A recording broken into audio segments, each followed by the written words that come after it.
Hello and welcome to Backbeat Ballad. I'm your storyteller, Randy, and we're doing a series of videos that are mechanical deep dives into different kinds of challenges.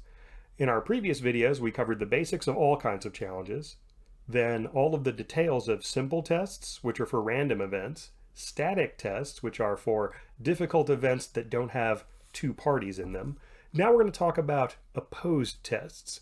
This is a challenge where there are two separate beings that are in the challenge. Almost always this is going to be two player characters, but it could be one player character and an NPC or a villain of some sort. A challenge that has more than participants in it is a group test, and we'll get to those in a future video.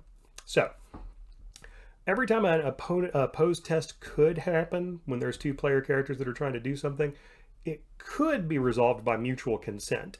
And in fact, if you look at it from a certain point of view, most opposed challenges are resolved this way. They never come to challenges. If my character tells you a joke, you can just choose to laugh. We don't necessarily have to test my charisma to see if you think it's funny. If my character yells and screams in your face, you can choose to act as though you've been intimidated simply because you feel like that's the natural response your character would have. So if you think about it, while we might not have even talked about it, consent has replaced the actual need for a test. The test comes up when I want something to happen and you don't want it to happen to your character, or I want to do a thing and you want to do a different thing. So let's say I'm attempting to slap you in the face and cause you one bashing damage.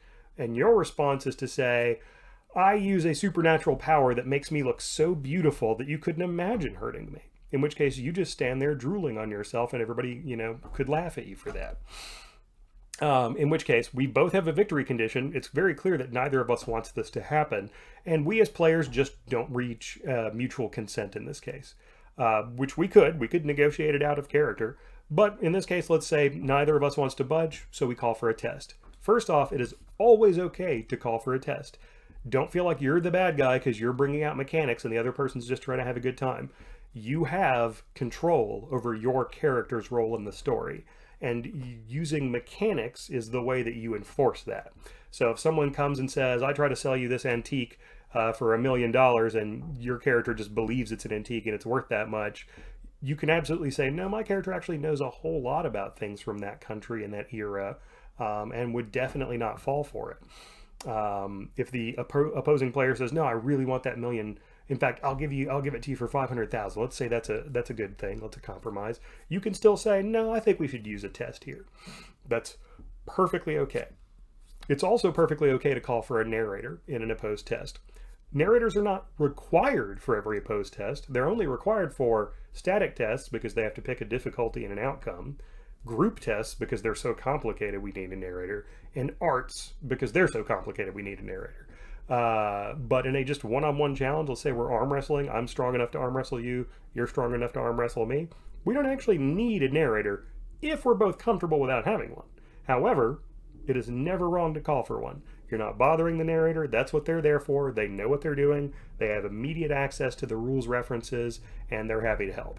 So don't let someone pressure you into thinking, oh, we don't need a narrator for this. No, absolutely. If you're uncomfortable, if you want to have a little light shed on the process and learn from it, call a narrator over. Absolutely. So, in an opposed challenge, with or without a narrator, there's a series of steps that are followed. The first step is both people in the test declare their victory condition. Normally speaking, these are going to be fairly equivalent things. Let's say I slap you, you instead make me freeze in place and stare at you and drool on myself a little bit. So if I lose this challenge, I'm going to look foolish and weak. And if you lose this challenge, you're going to get injured. So we both have something to gain, something to lose here. That's very fair. Now, what if the victory condition doesn't sound fair? What if I say, I'm going to slap you and do one bashing damage to you, and you say, okay, well, my victory condition is I use my magical beauty on you, and you fall in love with me immediately and give me everything you own, and declare yourself my eternal servant. Well, that seems like a lot. I'm just trying to slap you, and you're saying, become my little sycophant for the rest of time. That's a pretty big deal. Now we can negotiate back and forth, but this is a perfect case where a narrator is probably called for. The narrator can say, let's arbitrate that, let's mediate that, let's determine what the best possible meeting of the minds is here. Or sometimes the narrator is just going to simply say, that is not an acceptable victory condition, pick a different one. Once you've both declared a victory condition, you have agreed, therefore, that if the challenge goes this guy's way, this victory condition happens. If it goes this guy's way, that victory condition happens. There is no a little of each.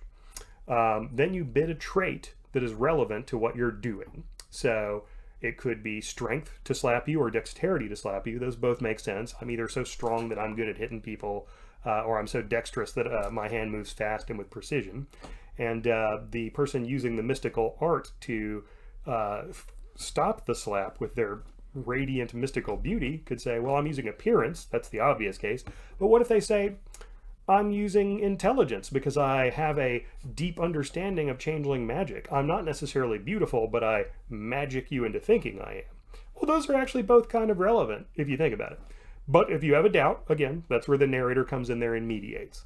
Once both of you have declared what trait you're using, this is called bidding a trait, you are risking that trait. If the challenge doesn't work your way, your opponent gets their victory condition and you're marking off that trait that you bid, because you've lost confidence in it or you've become weaker in that category. And that will affect your ability to win ties and do actions in the future. The less traits you have, the less power you have to do stuff throughout the evening. So there's a really good argument to be said for don't constantly go around throwing challenges at people, because there is a cost. And anybody might lose. Rock, paper, scissors does have an element of randomness to it. So no matter how powerful you are, you might still lose. So you'll be wearing down your character sheet over the course of the night. That being said, if your character wants to do a thing, feel free to challenge. So at this point, we've declared our victory conditions, we've bid our traits, and the narrator has approved of both of these, or we have mutually agreed on them. The next thing that comes up, this is again edge case, if either character in the challenge has a power that lets them throw the bomb, this alters how rock, paper, scissors works. If they have such a power, and it's relevant here, they have to declare it now, before the challenge happens, before rock, paper, scissors gets played. The bomb, which looks like this, is a symbol that replaces paper. So if you look in your rock, paper, scissors deck, you'll see that the paper card on its, if you turn it around, has a bomb on the other side. This means that if I could throw the bomb here, this isn't paper, it's the bomb. Otherwise, it's always paper, because there's not really a good reason to throw paper if you can throw the bomb. The bomb defeats rock and it defeats paper. It's only beaten by scissors. So again, not really any real good reason to throw paper if you could throw the bomb. So at this point, both players who can declare that they can throw the bomb have done so. And now they throw rock, paper, scissors / bomb. If one player throws the winning symbol and the other one throws the losing symbol, that player wins. And the symbol, the one who threw the losing symbol, loses. If they throw the same symbol, they add up all the traits they have in the category they were bidding from. So let's say I was bidding appearance to make myself magically beautiful, so I add up my social traits, and you were bidding dexterity to slap me, you add up your physical traits, because dexterity is a physical trait and appearance is a social trait. Whichever one of us has more wins. If we both threw the same symbol and we have the same number of traits, a tie has happened. In a tie, the defender always wins. However, that can get a little murky in cases where, let's say, my victory condition is I punch you in the teeth and your victory condition is no, I punch you in the teeth. Both of us are attackers. Neither of us is really defending. The defender is the person who had the challenge thrown against them. The person who started the challenge, the person who said, I challenge you, or I call for a narrator, I want to challenge this guy, that is the aggressor or attacker. That person loses on a tie where we tied with the symbols and we tied with the total number of traits, and their victory condition does not happen. Let's see some other permutations of this. We threw the same symbol, we have the same number of traits. Retests can happen. Just like a static challenge, you can retest here. The most common, by far, retest is a skill. Skills are either knowledges or abilities. You can always, if you are the loser of rock, paper, scissors, or of the tie, expend a skill that is relevant to what you're doing. So let's say I'm slapping you. I can't say melee because that's an ability that has to do with hitting people with weapons. Even if I have a ring on, I'm not really using melee. I'm just slapping you. So that's a brawl. I can mark that relevant skill off my sheet, one level of it, and we play rock, paper, scissors again. However, in an opposed test, unlike static tests, there's also recalls or cancels. This is when my opponent, who's already won the test, hears me do a retest using a skill. They can mark a skill off their sheet and cancel that retest or recall it, just preventing it from happening. So they threw rock, I threw scissors, oh no, I lost. So I say, I expend 1 brawl to retest, and I'm getting ready to throw again. And they say, no, I'm going to expend a level of leadership, let's say, which is probably the relevant skill for appearing magically beautiful enough that no one wants to hit you. I'm expending a level of leadership to recall or cancel your retest, in which case we don't play rock, paper, scissors again. The ruling on the field remains the ruling. You can only use a skill for a retest or recall once per challenge per opponent. So if I used brawl to retest and you canceled with leadership, I can't retest with another skill. I can't retest with another level of brawl. You cannot retest with another level of leadership. You can't do any more recalls with skills. There are certain powers, like magical powers from arts, that grant you more retests in addition to skill-based retests. But even then, the rule still remains 1 retest or recall, not and, 1 retest or recall per opponent, per challenge, per thing that gave you that retest. So 1 skill, and let's say you've got a cantrip, okay, 1 cantrip can give you a retest. Let's say you have a treasure, 1 treasure could give you a retest. Now you'll say you have another treasure that would also give you a retest in this case. Can't do it. You already had 1 treasure-based retest. So, in cases where that becomes murky, just check with the narrator. Our rule of thumb is we want to make sure that people have chances to retest so that the game isn't too random, and you can invest in stats on your sheet that make your character good at something and likely to succeed. But we don't want the game to turn into 15 minutes of retest every time we play rock, paper, scissors, because it takes forever. And people have expressed in the past they're not happy with it. I'm not happy with that, so I think it's a good move. So once all this is done, one person's victory condition happens, the other one's doesn't. The person who lost the test, they also lost the trait they bid. But what if they bid more than 1 trait? Well, why would they bid more than 1 trait? Let's say I dexterously slap you. I bid 1 dexterity. Well, there are a couple of cases that might come up that make me bid more than that 1 dexterity. If I'm suffering from certain wound penalties, the wound penalty might say, due to the pain that you have inflicted on you from all those times you got stabbed earlier, you have to bid 1 additional trait on every test. In which case I have to say, oh, well, I bid 2 dexterity to slap you. And if I lose the challenge, I lose both of those dexterity traits. So as you bid more, you're risking more. The outcome of the challenge becomes more imperative to you. Additionally, there are ways to use negative traits to cause someone to bid more. Here's how this works. Let's say you're slapping me, I'm doing my beauty defense, but you say, well, I think that your character's kind of bestial. You have like a little pig nose. And therefore, your appearance is a little more slappable. Well, first off, is the negative trait relevant in this case? If you said, Randy, your character is dull and boring, well, that's not going to stop you from, or that's not going to stop my magical beauty from affecting you. Boring people can be really hot. So that's an irrelevant negative trait, and therefore would have no impact even if I had the trait. But let's say it is relevant. You say you're bestial, and it makes it much harder for you to magically seem unslappable. Well, if I look at my sheet, if I chose to take the negative trait bestial on my character when I made my character, then you were correct. And I now have to bid an additional trait. So if I said, I bid 1 appearance to become so magically beautiful that you don't want to slap me, and you go, you're pretty bestial. Then I go, oh man, you're right, I am. I bid 2 appearance. This can keep going. You could have more than 1 of a negative trait. You could say you're bestial and you're also condescending and therefore very slappable. If I'm condescending, again, now I gotta bid 3 traits. If you don't have enough traits to bid to do the challenge, you automatically fail the challenge. You don't lose any traits because you never finished bidding. Instead, you do what we call relent. It's giving up. It's not even attempting to resist. You say, I dexterously slap you, and I say, crap, you called me out on my bestial, which means I'd have to use 2 appearance to stop you, and I only have 1 appearance left right now. So you slap me. That's just how that goes. I fail.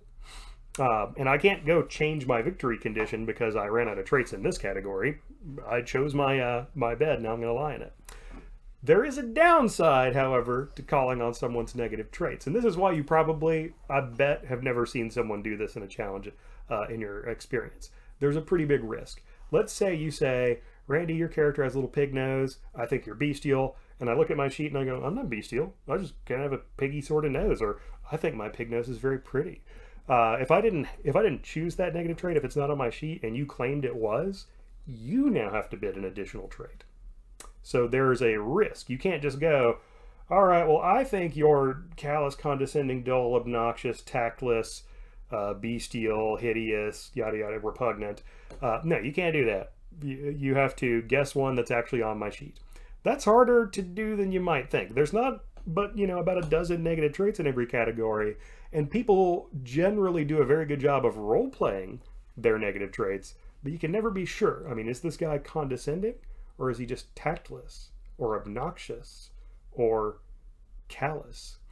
So it's very rare that you see someone pulling the negative traits out. But it's an absolutely viable strategy, especially if you use magical powers to learn things about someone's character.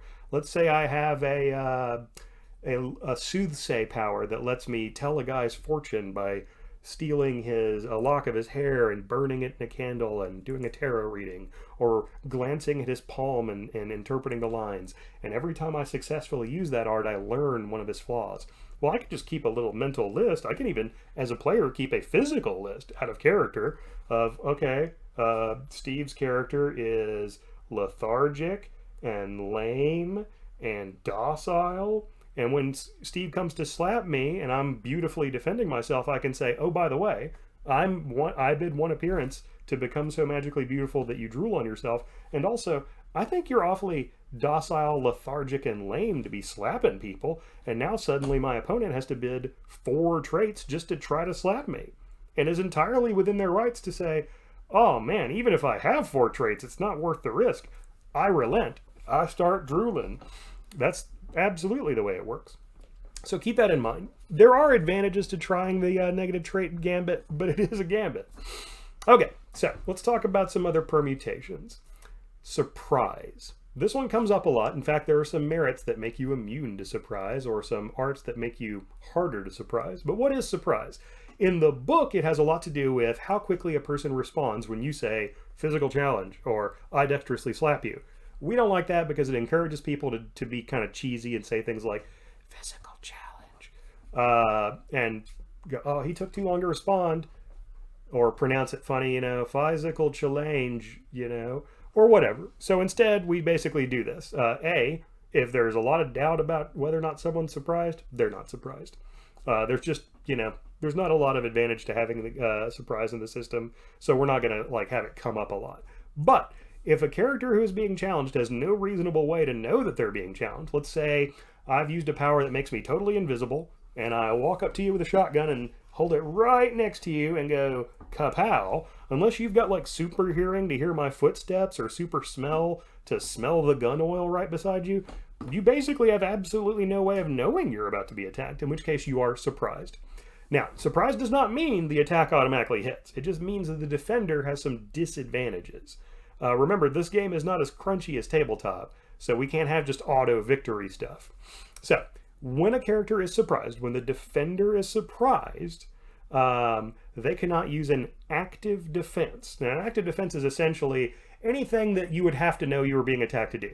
So, if I walk up behind you invisibly with a shotgun and I'm about to shoot you, you can't say, I dexterously leap out of the way, because why would your character be leaping? You don't know there's an attack. But you could defend yourself by saying, for example, I risk 1 stamina to get shot, but my flesh is so thick and fatty I take less damage. Or I use my appearance. I'm so scary looking that you have a moment of doubt before you've pulled the trigger and you miss because your hands are shaking, or something along those lines. This is not an active defense insofar as in the game world, I'm just standing there being myself, and my appearance or something has scared you into not hitting me. That's an inactive defense. So I could try that, but in a lot of cases, I'm just not going to have an applicable defense. The other important thing about surprised is the person who is surprised, the defender, their victory condition can under no circumstances directly impact the attacker. So my victory condition could be, I get shot, but I take less damage, or it glances off the flask I had in my pocket, or I'm so scary looking that you miss me because your hands are shaking. Those are all fine, but I can't say I yank the shotgun and point it at your face just as you're pulling the trigger and you get shot, or I elbow you and you take some damage, or I charm you with my magical hypno eyes. I can't do anything to you. All I can really do is prevent myself from suffering your victory condition. That's because I'm surprised. Surprise pretty much only ever lasts for one action. Even if you remain invisible after trying to shoot a guy, he knows someone's there trying to shoot him. So now he's got every reason to be leaping and dodging and stuff. In which case, he still can't impact you with his defenses, but he's not really surprised. And that brings us to another one of our permutations, which is ranged challenges. Let's say one character in the challenge has a ranged ability, like a bow and arrow, and the character they're targeting is 20 feet away and has absolutely no ranged abilities. No ranged magical appearance defense, no ranged hurl a fireball at you, no bow and arrow of their own, no dread gaze, nothing that can be used at ranged. All their abilities are like I punch you or I snatch the bow and arrow out of your hand. In which case, they're not surprised, but they're similar to a surprised defender in that they have no way of declaring a victory condition that impacts the attacker. So the attacker says, I dexterously shoot you with an arrow and you take some lethal damage. Your defense can't be, no, you take damage, because you have no way of causing it. So your defense is going to be something like I dodge, or I hide behind a bush, or I snatch the arrow out of the air, or I deflect it with a shield. But you're not able to declare a victory condition that directly impacts your opponent because you have no ranged ability. And the ranged ability didn't have to be an attack. It could be I cause magical darkness to cover your eyes and you can't see me. I look so scary with my magic face that you run away, etc., etc. In that case, you're sort of surprised. How about extra actions? Now, there's not nearly as much in Changeling that does extra actions as there is in other games, but there are ways to move so fast that you do more than one thing in a turn. First off, extra actions are always resolved at the end of the turn. In other words, every person who's involved in challenges on this turn gets their everyman action, their action that everyone gets, this turn before any extra actions happen, no matter how fast you are. So the fastest man in the world versus the slowest man in the world in a slapping contest, the fastest man in the world might be to slap 3 times in one turn, but 2 of those bonus slaps, those are only happening after the slow guy got his one slap in. So keep that in mind. You can't just bull rush someone with your super speed and get 8 actions before they can even respond. This is very helpful when it comes to things like the ranged and surprise situations. And there's a similar ranged and surprise circumstance. What if I have a bonus attack at the end of the turn, but you've already used your one action this round? Let's say we both tried to slap each other and you won, but I have a whole other action I could take to try and slap you again. Once again, sort of like the range situation, you can defend yourself, but you can't defend yourself with a victory condition that affects me. So you can say, I dodge the slap, or my face is so tough that I take the slap without really suffering wounds from it, but you can't say, I slap you back, because you're out of actions. So this is an advantage that extra action havers get. They're not just going to win every test, but they have a lot less to lose. Let's see. So we've done extra actions, ranged, surprised, negative traits. The last permutation I want to go over with opposed tests is movement. During your turn, whether or not you're in a challenge, every character can always move up to 3 steps, period. They don't have to throw to do it or anything like that, unless there's something preventing them. If you're trying to move 3 steps up a greased ramp, or there's a guy blocking your way, or your character has flaws that make it to where they can't walk, or you've been glued to the floor by fairy magic or something, fine, you don't get your 3 steps. But otherwise, unless something's stopping you, you can always move up to 3 steps of your normal step range as a person every turn without having any impact on challenges. You don't have to play rock paper scissors to do it. It does not give you penalties if you do play rock paper scissors. It can absolutely be part of your action. So I walk 3 steps over and slap you is an absolutely valid response to someone trying to ranged attack you from 3 steps away. You know, that way you don't have to have a ranged response. However, what if you want to move more than 3 steps? Well, this is when it comes into things like how fast is my character. Rather than figure all that out, what we've come up with is you can run up to 10 steps in a turn, but that is your victory condition. So let's say you're 10 steps away from me and shooting me with a bow and arrow. Well, I can't impact you because you're far away and I have no range attack, but I can say, well, my victory condition this turn is I run at you really fast, dodging your arrow, and at the end of my turn, I'm right beside you.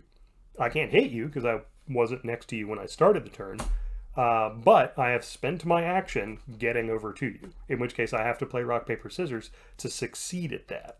Your victory condition might happen instead. I get hit with an arrow and I don't make it to 10 steps. I get the 3 steps I always get, but the remaining 7 steps I was trying to get out of there, they don't happen because I didn't achieve my victory condition. Let's see.